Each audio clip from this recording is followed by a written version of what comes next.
Direto do canal Chupa Essa Manga, não é do canal Chupa Essa Manga, não, é da sala da Sandra. A Sandra, aquela perturbada lá da coordenadora da gente, que perturba direto na hora da minha aula, só sabe dar recado na minha aula. Sei que diabo é isso? Diabo é isso, né? Então vamos lá, parece que não trabalha não. Deixa os outros trabalhar, rapaz. Vixe, não dá certo não, né? Esse negócio deixou o homem trabalhar, né? Vixe, fala, meu Deus! Não, voltando aqui pra revisão de sociologia. É. Misericórdia. Não ri não, Sandra, que eu já comecei a revisão. Bem, gente, o nosso conteúdo programático é o capítulo 22, Mudança e Revolução. E essas revoluções a gente estudou todas. Você já estudou todas no primeiro ano do ensino médio, a gente está só reforçando, a gente está potencializando ela sociologicamente, beleza? Então vamos lá. Lembra que as três grandes revoluções que aconteceram na história da humanidade é a Revolução Agrícola, justamente aquela da Revolução Neolítica, que o homem passou a tornar-se sedentário, ele sai do nomadismo para o sedentarismo.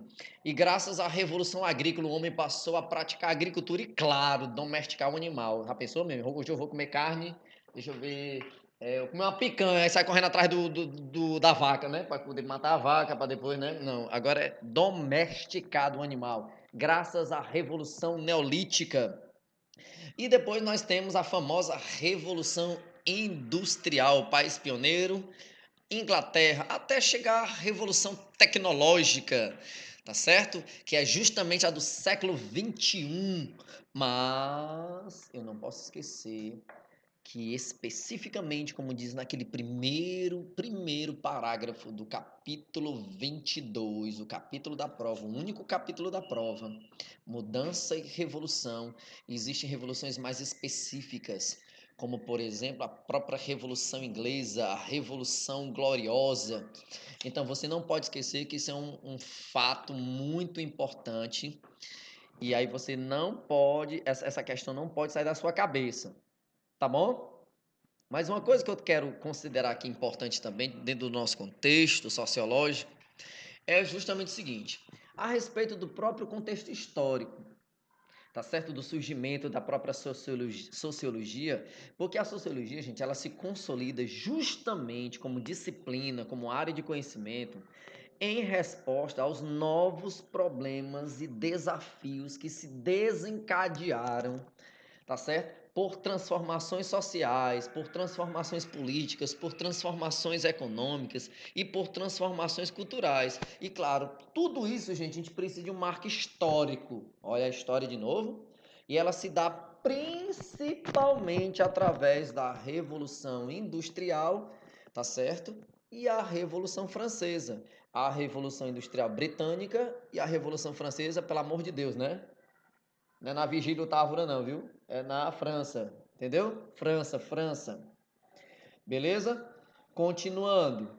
Aí nós temos tem um historiador muito tampa, muito top, que chama-se Eric Hobsbawm. E é interessante que ele denomina o ano de 1789 até 1848 como a era das grandes revoluções. O cara escreveu uma Bíblia, meu irmão, falando sobre a era das revoluções. E ele define historicamente que se constitui esse período decisivo porque houve processo que despedaçou aquela fase feudal, o homem no período feudal, e, consequentemente, a consolidação do sistema do capital, o sistema capitalista. Daí a revolução. Presta atenção. Lembra da filosofia iluminista que vocês já estudaram no primeiro ano do ensino médio, com aquele lindoso, aquela cor mais linda do mundo, Aníbal Holanda, aqueles dois bugaiados, tá entendendo? Lembrou dele, daquela criança linda e maravilhosa, top? Pois é, a filosofia iluminista é de lá que vem a consolidação da burguesia na questão política. Daí o surgimento do liberalismo político, nós já estudamos isso também em história. Então, na verdade, é a consolidação do sistema do capital, que se formava desde o século XV, que é justamente o fim do feudalismo para o capitalismo comercial. Então, há todo um processo de consolidação. Mas a Revolução Francesa, que é de 1789, é a consolidação do sistema capitalista. Tá beleza? Tem uma outra revolução importante que vale a pena destacar, que foi a Revolução Russa de 1917, que a gente já estudou também, que foi motivo de intensos debates. De um lado, ela era considerada o evento decisivo para a própria libertação da sociedade russa. Do outro lado, ela foi denunciada como um período de autoritarismo e crimes. Vista por qualquer um desses prismas, tanto do lado da libertação da sociedade russa, como o período do autoritarismo e dos vários crimes que foram acometidos, concorda-se que a Revolução de 1917 ela gerou impactos mundiais. Pega isso aí, ela gerou impactos mundiais que fizeram sentir-se em muitas e muitas décadas. Então, o que é que eu posso considerar como a maior consequência da Revolução Russa?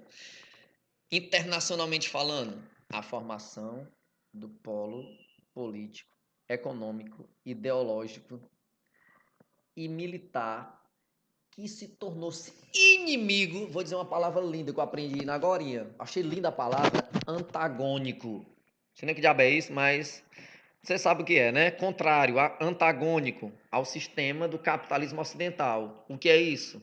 Guerra Fria, meu filho. Se você não entender isso aí, pode chupar uma manga verde logo, viu? Tá certo? Um salzinho, a Sandra disse que dá até o sal aqui, tem até na sala dela.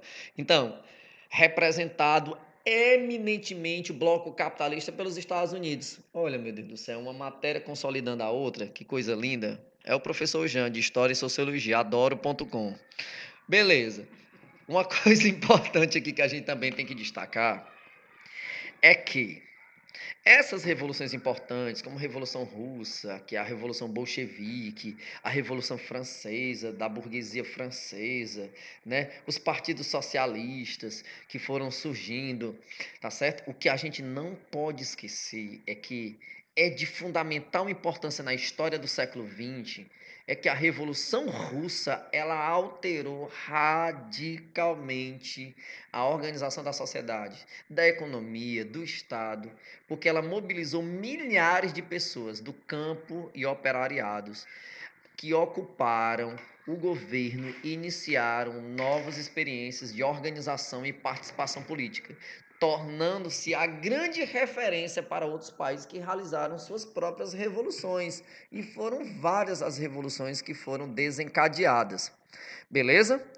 Já destacando no caso do Brasil, gente, de movimentos sociais no Brasil, porque até agora eu falei de mudanças e revoluções internacionalmente falando, eu posso destacar aqui uma aqui importante no Brasil, que vai ser a própria matéria da quarta etapa da Global de História do Brasil, que vai ser a ditadura civil-militar. E a ditadura civil-militar, o que antecede a ditadura civil-militar é justamente as reformas de base. Tá certo? A grande bandeira de unificação dos anos 50 e 60, que ela amplificava extraordinariamente a década do golpe de 1964. E significava o questionamento da repartição de riqueza, unificando também as categorias diversas de trabalhadores urbanos, classe médias, né? Classe médias antigas e novas, profissionais de novas ocupações. E aí, dentro dessa questão toda, houve um movimento das ligas camponesas. E aí eu não posso esquecer que, nesse caso, no Brasil, os movimentos que lutaram pelas reformas de base do governo do João Goulart, você estudou isso com o Robério, professor de geografia dessa escola, tá certo? O João Goulart, conhecido como Jango, que lançou as reformas de base, foram significativos porque mostraram, além da importância e da legitimidade de suas demandas, as necessidades e a capacidade de politizar os problemas fundamentais da sociedade brasileira, veio posteriormente o golpe de 64, a implantação da ditadura civil-militar, e o nosso primeiro presidente foi o cearense Humberto de Alencar Castelo Branco. Eita, que a Sandra sabe fazer porta, viu? É marceneira, viu, gente? Ela é coordenadora, marceneira, viu? Entendido, gente? E aí, só para fechar aqui com chave de ouro, uma manguinha bem docinha, a famosa revolução que colocou Fidel Castro no poder em 1959 não produziu impacto somente em Cuba.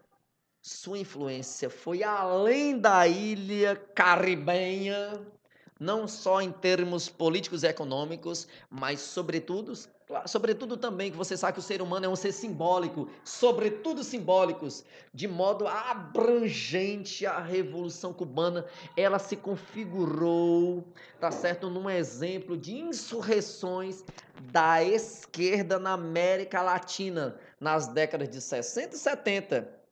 E como base teórica na formação do mito, desse mito todo em torno da figura do Ernesto o Che Guevara.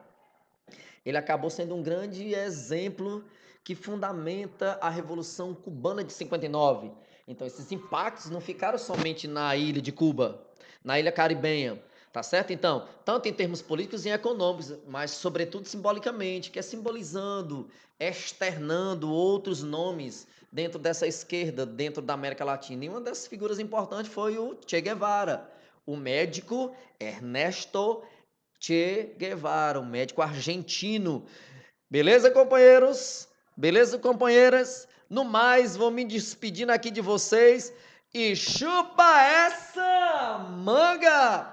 Dezão, sababa, lá em História e em Sociologia. Adoro.com. Valeu, galera! Uhul!